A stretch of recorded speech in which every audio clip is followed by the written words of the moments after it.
1년에 단 한 번 있는 성금요일입니다. 2000년 전 예수님께서 우리나라 시간으로 오전 9시에 십자가에 달리셔서 오후 3시에 운명하심으로 예수님이 이 땅에 오실 때부터 가지셨던 꿈인 교회를 세우는 꿈, 그리고 십자가를 지시는 꿈을 온전히 이루신 그런 날입니다. 그래서 오늘 본문을 통해서 예수님께서 어떠한 값비싼 대가를 지불하셨는지를 우리가 보고, 예수님께서 값비싼 대가를 지불하시면서 우리에게 무엇을 주기를 원하셨는지 두 번째로 살펴보고요.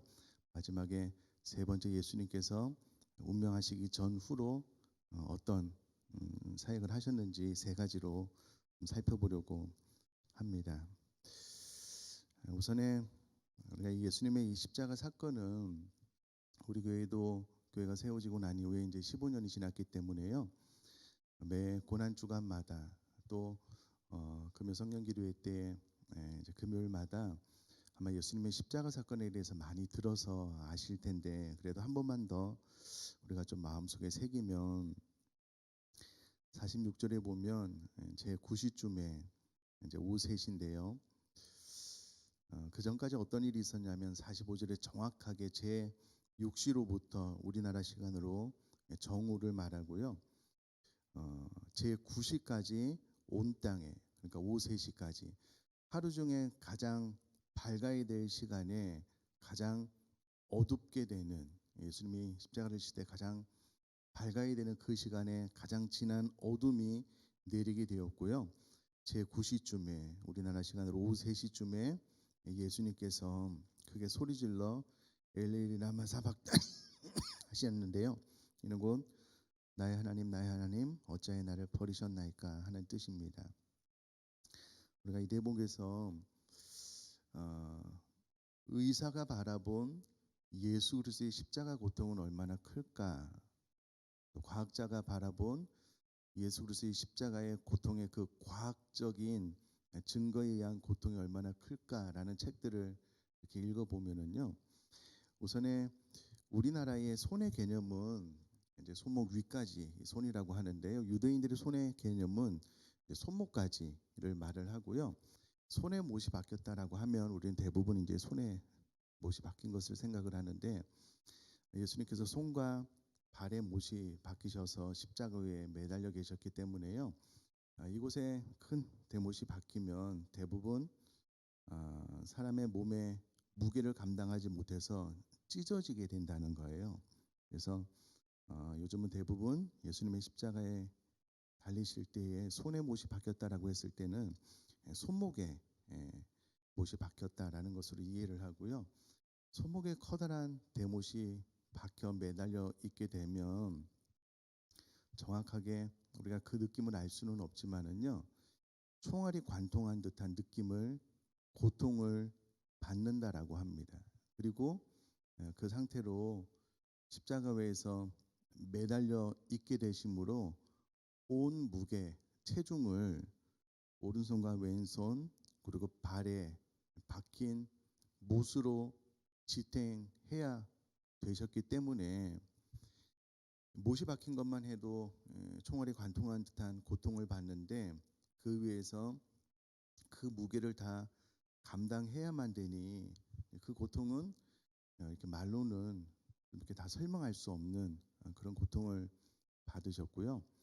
십자가 위에서 세 개의 못에 예수님의 체중을 다 감당을 하셔야 되는 과정 가운데 몸이 처질 수밖에 없는 거예요. 그러면 이렇게 흉부가 이렇게 압박이 되어서요, 숨을 우리가 이곳에 앉아서 쉬는 것처럼 정상적으로 이렇게 큰 호흡이 불가능하다는 거예요. 이 압박된 흉부로 인해서요, 대부분 잔호흡 이렇게밖에 할 수가 없어서 달려있는 내내 호흡이 이 정상적인 호흡이 되지 않아서 가쁜 거예요. 그러면 그 가쁜 호흡을 큰 호흡으로 대체하려면 예수님께서 의지를 가지고 힘을 주고 이제 처진 흉부, 압박된 흉부를 넓히기 위해서 본인의 몸을 위로 끌어올려서 숨을 크게 쉬셨을 테고요. 그리고 나서는 또 이미 예수님께서는 체력이 다하셔서 구레네 사람 시몬이 십자가를 지고 올라가셔야 됐기 때문에 체력이 없으셔서 또 밑으로 몸이 쿵 떨어지는 그런 고통을 당하셨을 겁니다. 이미 우리가 잘 아는 대로 로마인들의 채찍 끝에는 생선의 커다란 가시, 쇠붙이 같은 것들이 있어서 채찍을 내리칠 때 때리는 고통보다는요, 한번 때렸을 때 이 가시나 쇠붙이가 몸을 감싸고 오히려 채찍을 뗄 때에 살점들을 뚝뚝 떨어져 나가게 하는 그런 고통을 예수님께서 받으셨는데, 그때 당시 문헌에 의하면은요, 한번 이 채찍이 잘못해서 배나 옆구리, 장기 옆을 찢게 되면은요, 채찍을 뗄 때에 이 장기가 그냥 흘러나와서 죽는 경우도 있었다라고 합니다. 그러니까 얼마나 깊이 예수님의 살점이 패였는지 우리가 알 수 있고요. 그 몸으로 예수님께서 십자가 위에 달려 계셨기 때문에 어떻게 말로는 설명할 수 없는 그런 고통을 당하셨다라는 거예요. 그러므로 이 엘레리 라마 사막다니라는 말은 예수님의 가상 7원 중에 네 번째 말씀인데요. 이때 그리고 곧 운명하시기 전까지 예수님의 육체적인 고통이 극에 달했다라는 것을 알 수가 있습니다. 뿐만 아니라 예수님께서는 모든 인류의 죄를 담당하시고 십자가를 지고 계셨기 때문에 정신적인 고통이 아주 심하셨을 거예요. 그런데 계속되는 조롱, 모욕, 욕, 침뱉음, 뺨맞음, 수치 이런 것들이 계속해서 가해지고 있었고요. 십자가 위에 달려 계실 때도 사람들이 지나가면서 예수님을 조롱하고 이렇게 모욕하는, 그래서 일단은 우리가 이제 육체적인 고통이 극에 달하면은요, 정신과 영혼이 약해지게 되어져 있습니다. 우리 모두가 다 경험을 해봐서 아시는 것처럼 육체적인 고통이 너무 심하면 우리 마음의 힘도 약해지잖아요. 예수님께서 육체적인 고통이 극에 달하는 가운데 온 인류의 죄를 다 담당하셔야 됐기 때문에 정신적인 고통도 또한 극에 달하는 가운데 많은 사람들의 모욕과 조롱이 있었으니 예수님의 정신적인 고통도 말로 설명하기가 좀 어렵습니다. 그럼 요즘은요, 인터넷에 마음만 먹고 열 몇 명이요, 한 사람을 악성 댓글로 집중 공격해도요, 그 사람이 죽습니다. 죽일 수 있다라고 이야기를 해요.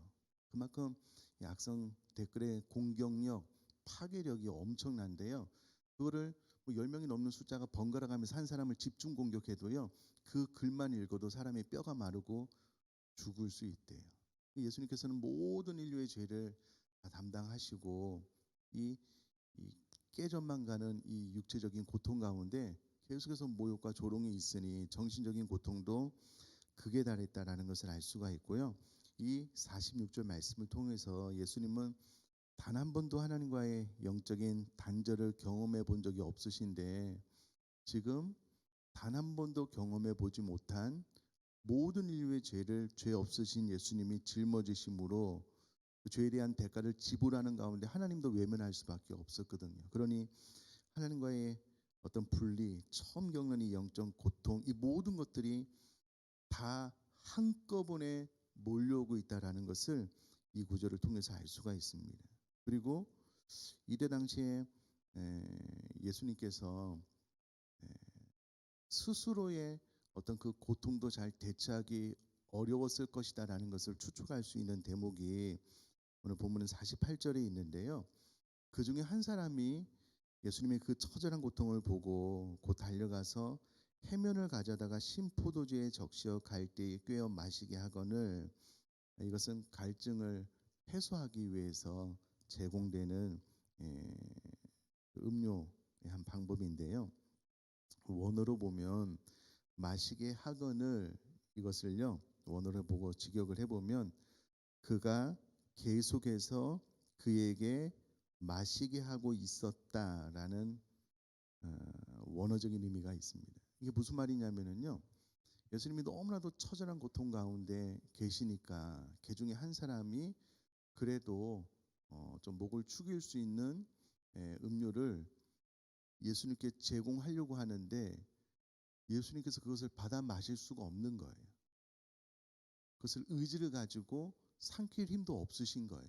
그래서 이 사람이 계속해서 그에게 마시게 하고 있는데 이게 잘 안 마셔지는 거예요. 예수님께서 이미 그런 상황 가운데 있었다라는 것을 이 원어를 통해서도 알 수가 있습니다. 자, 그러면 우리는 지금 이 시간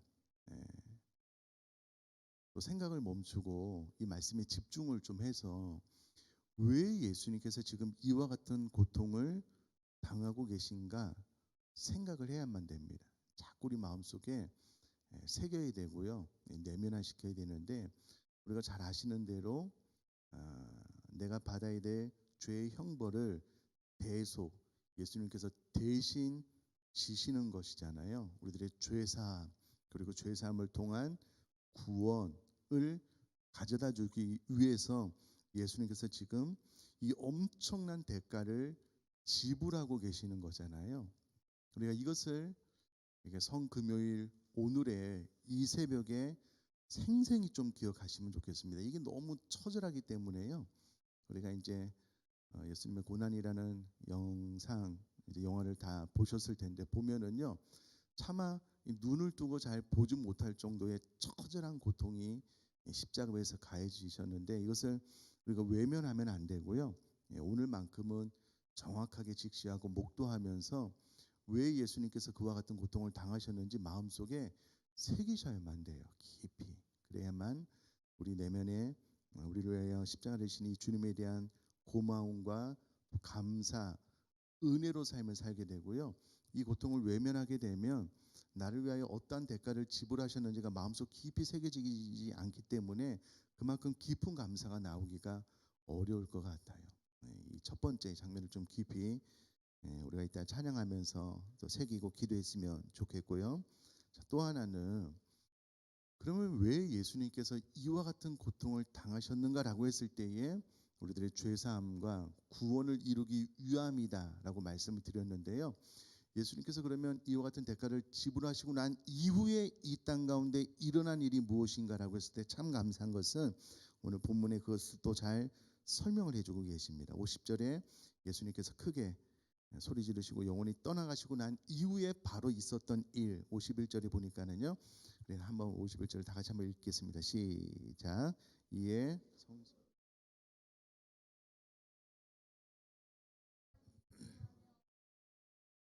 아멘. 성소 휘장은 성소 안에서 어, 성막 안에서 성소와 지성소를 나누는 역할을 하는 휘장인데요.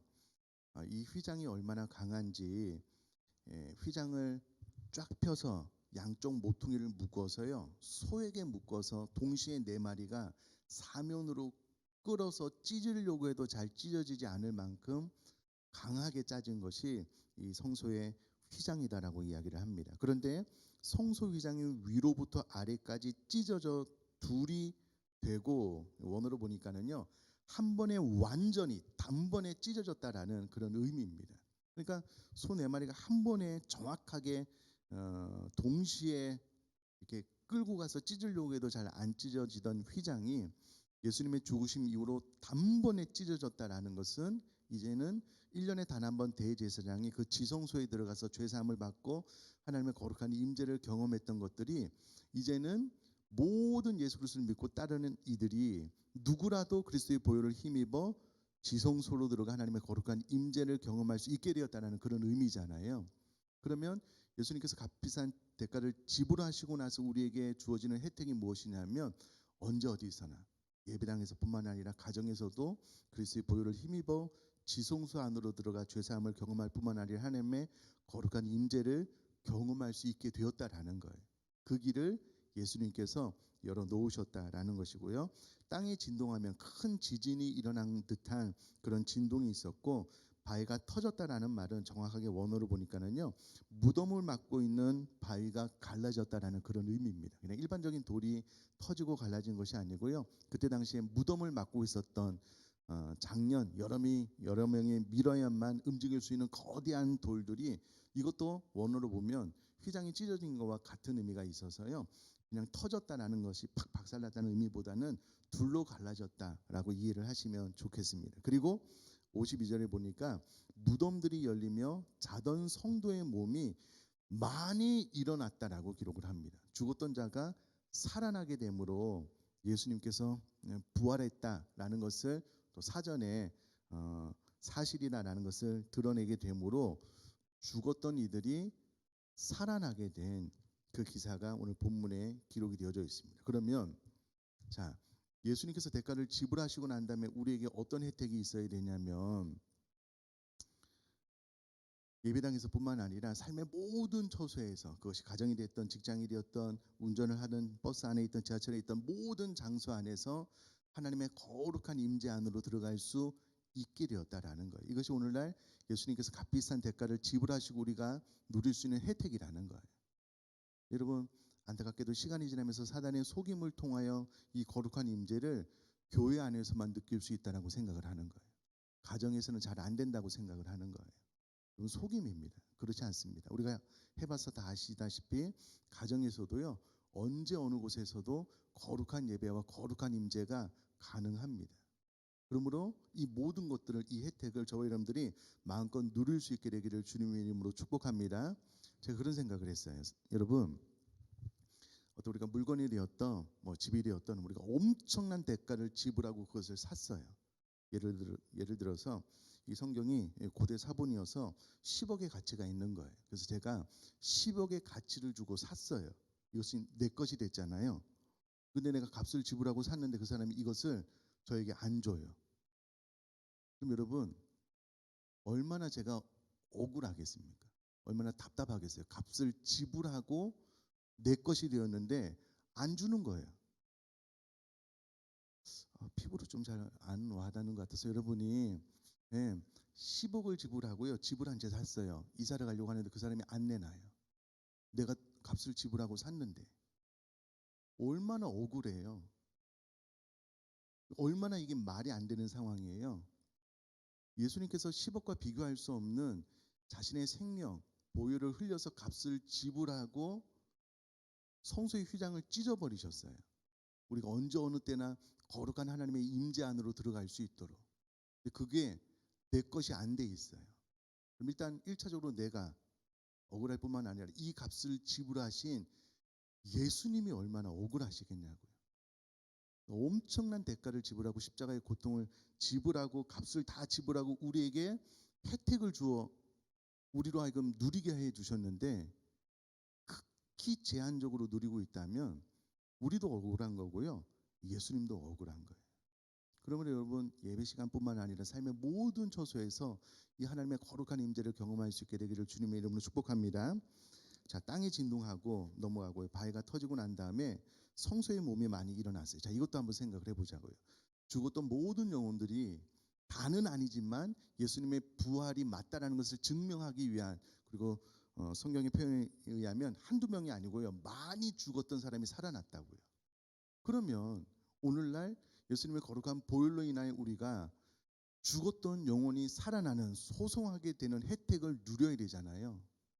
그럼 아멘이십니까? 이미 예수님께서 2000년 전에 값비싼 대가를 지불하셨잖아요. 그러면 이 보혈의 능력으로 죽어있던 모든 영혼이 실제로 죽었던 육체까지 살아나게 되고 영적으로 죽었던 모든 이들을 소송시키는 능력이 예수 그리스도의 보혈 안에 있는데 왜 이 혜택을 잘 누리지 못하냐고요. 너무 억울하잖아요. 너무 억울하잖아요. 물론 코로나 시대에 우리가 이제 우울증도 있고 또 상황이 여의치 않아서 신앙이 좀 가라앉을 수 있어요. 그거 자체가 제가 막 정죄하고 그런 게 아니고요. 너무나도 안타까운 거예요. 너무나도 안타까운 거예요. 그거를 1년도 아니고 2년도 아니고 3년도 아니고 계속 그 상태로 있다면은 예수님께서 우리를 위하여 너무나도 값비싼 대가를 지불하셨는데 그 혜택을 전혀 누리지 못해요. 죽어있던 자도 살아나게 하는 능력이 예수 그리스도의 십자가 안에 있다니까는요. 그럼 이 새벽에 죽어있던 모든 영혼들이 살아나는 혜택을 받아 누려야 되잖아요. 여러분, 이 새벽에 그런 은혜가 임할 줄 믿습니다. 정확하게 52절에 자던 성도의 몸이 많이 일어나되라고 기록을 하고 있습니다. 죽어있던 육체까지 살아나는 은혜가 있었으므로 우리가 예수님의 십자가 사건을 마음속에 깊이 새기면은요, 내 안에 죽어있던 모든 영혼들, 잠자던 그리고 낙심하고 좌절했던 영혼이 순식간에 일어나 소송하여 새로운 생명을 얻게 될 줄 믿습니다. 그만큼의 보혈의 능력이 예수님께 있는 거예요. 마지막으로 그래도 이것도 주일날과 말씀이 연결이 되어서요. 54절에 보니까 우리 54절도 한번 같이 읽겠습니다. 시작.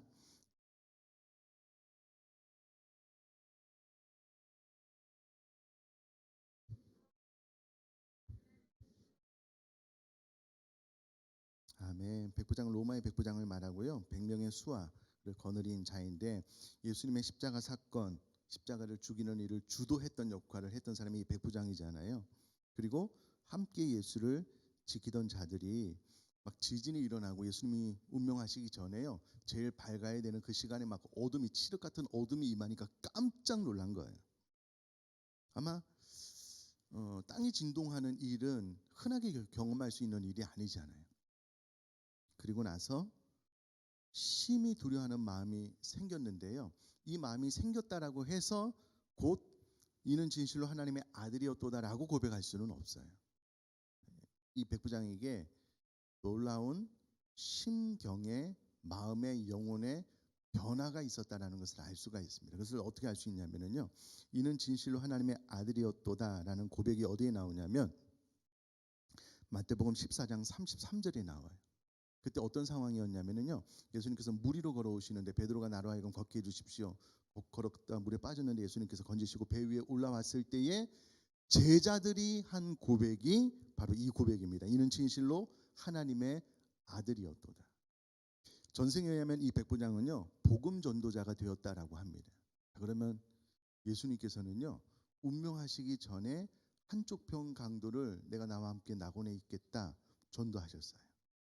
죽고 난 다음에 백부장 그리고 많은 사람들 그 주변에 있던 함께 예수를 지키던 자들이 이는 진실로 하나님의 아들이었다라는 고백을 통하여 변화되었으므로 예수님은 죽기 바로 전에 또 죽음으로 인하여 많은 영혼들을 하나님 앞으로 이끄는 전도하는 일을 했다는 거예요.